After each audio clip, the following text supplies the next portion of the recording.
ক্ষেত্রে আমিও একজন সভ্য, আমিও এসেছি। তার কারণ আমি কতগুলো ঘটনা শুনে অবাক হয়ে আমাকে কয়েকদিন আগে প্রসেনজিৎ বললো যে ওর প্রোডাকশনের বাজেট নাকি ইন্ডিয়াকে পাঠাতে হবে। এটা তো আমরা জীবনে শুনিনি। আমি এতদিন ধরে ছবি করছি, প্রডিউসার কেন তার বাজেট পাঠাবে?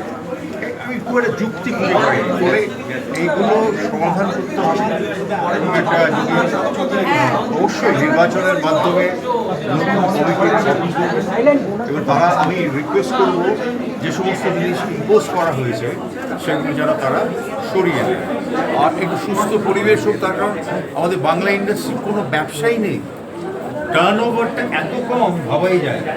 সেখানে যদি নিজেদের মধ্যে শুধু ঝগড়া হয়, আমি যার জন্য দীর্ঘদিন কী বলবো, আমি বেঙ্গল ইন্ডাস্ট্রির ছবি করিনি, এত রকম কলহ ঝগড়া, পরিবেশটা একটু ভালো হোক সেটাই আমরা চাই।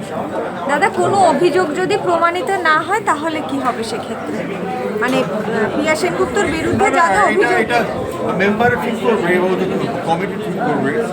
তার কারণ হচ্ছে অভিযোগ যারা করবেন তারা তো নিশ্চয়ই কিছু ভেবেচিন্তেই করবেন, ফলে তার পেছনে তো একটা যুক্তি থাকবে। আর যদি অভিযোগটা ভুল হয় তাহলে কিছু করতে পারবে না, একটা আইনের ব্যাপার। আর রাজনীতি মুক্ত রাখতে, যে কোনো সংগঠনকে রাজনীতি মুক্ত রাখতে কীরকম কী পরিবেশ হওয়া উচিত বলে মনে ব্যাপার করেন? হচ্ছে যে আমার মনে হয় ইন্ডাস্ট্রির সঙ্গে রাজনীতি চালানো ঠিক নয়। যে কোনো সরকার অতীতেও করেছে, অতীতে বামফ্রন্ট সরকার ফেসিলিটিস তৈরি করে দিয়েছে, তারপরে মমতার সরকার অনেক ফেসিলিটিস দিয়েছে, অনেক কিছু করেছে, কিন্তু সরকারের পক্ষে তো ইন্ডাস্ট্রি চালানো সম্ভব নয়। ইন্ডাস্ট্রিকে নিজের পায়ে দাঁড়াতে হবে, কতগুলো সুবিধে সরকার, এটা হচ্ছে কাম্য। আর দাদা, কলকাতা চলচ্চিত্র উৎসবের ভবিষ্যৎ তাহলে কি? কলকাতা চলচ্চিত্র উৎসবের গত 2 বছর আমি চেয়ারম্যান ছিলাম, খুবই ভালো হয়েছিল। আমরা একটা ইন্টারন্যাশনাল স্ট্যান্ডার্ডে করতে পেরেছিলাম। আমাকে প্রথম চেয়ারম্যান করে বুদ্ধদেব ভট্টাচার্য, সেটা হচ্ছে 1997 সালে কমিটিটা ফর্ম করে, ফাউন্ডার চেয়ারম্যান। এখন এবারে নতুন কমিটি হবে, তবে আমি চিরকালই কলকাতা ফেস্টিভ্যালটা আমার হাতে তৈরি করার পরে আমি অনেকদিন একেবারে বলা যায় যে একটা শিশুর মতো করে বড় করেছিলাম। ফলে যে সরকারই আসুক একটা কমিটি হবে এবং আমি সবসময় আমি সেটা চেষ্টা করেছি সাহায্য করতে, কন্ট্যাক্ট বাড়াতে, আন্তর্জাতিক ডেলিগেটসদের আনতে, ভালো ছবি আনতে। এইটুকু কাজ আমি সুস্থ থাকলে করে যাবো। Thank you. আমাদের রেকিতে পারমিশনস দিতে হয় ফেডারেশনের, তাহলে তো আমি কোনোদিন মানে ওটাই ভয় থাকবে, ভাই আমি দুটো জায়গা দেখে নিই বা তাড়াতাড়ি করে শ্যুট করি।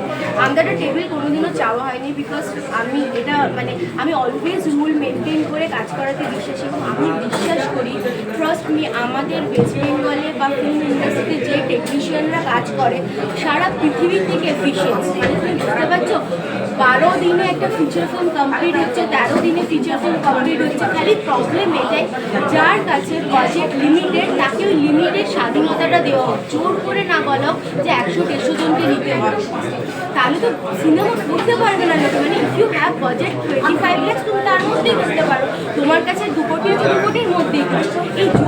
এই জোরটা বা এই চাপিয়ে দেওয়াটা, এই দাদাগিরিটা বন্ধ হওয়া খুব দরকার। Thank you. সমস্ত ভারতবর্ষের নানান জায়গায় কাজ করেছি। বেঙ্গলে ইচ্ছে আছে কিন্তু আসতো না এই কারণে, ফলে এটা খুবই খারাপ। আর আমার মনে হয় এই ধরনের অ্যাপ্রুভাল বা এই ধরনের একটা পারমিশন সেটা আর কোনো ইন্ডাস্ট্রিতে আছে কিনা আমার সন্দেহ নেই। এটা খুব ভুল হয়েছে, এটাকে ঠিক করতে হবে। মানুষ ভুল করে, কিন্তু ভুলটাকে ঠিক করে নিয়ে ঠিক রাস্তায় চলাটাই তো মানুষের ধর্ম একেবারে। আমি একটু কথা বলি, তারা কি যোগাযোগ করছেন এখন আপনাদের? না, অনেকে যোগাযোগ করেছে এবং আমিও চাইছি, এবং আমি যতজন প্রডিউসারকে চিনি আমার সঙ্গে অনেকের কথাও হয়েছে, অনেকে আমাকে ফোনও করেছে যে এখানে এখন শুটিং করা যাবে কিনা। আমি সবাইকে বলছি এবং আপনাদের মাধ্যমে এই মেসেজটা আমি সবার কাছে পৌঁছতে চাই, যাতে এখানে পশ্চিমবাংলায় এখন শুটিং করা খুব ইজি, কোনো রকম সমস্যা হবে না। আগামী দিনে আমরা আবার এই ইন্ডাস্ট্রিটাকে চালাতে পারি বা আমরা এখানে করবো, তাহলে আমরা সবার সঙ্গে কথা বলে এখানে সব রকম সুবিধা আছে, সব রকমভাবে এখানে শুটিং করা যাবে, কোনো শুটিং আগামী দিনে এখানে বন্ধ করা যাবে না। আর এখানে বন্ধের ভয় বাইরে গিয়ে শুটিং করা, আমার মনে হয় এখানে আপনারা যত খুশি শুটিং করুন, যাকে ইচ্ছে নিয়ে শুটিং করুন, কোনো রকম অসুবিধা আর হবে না।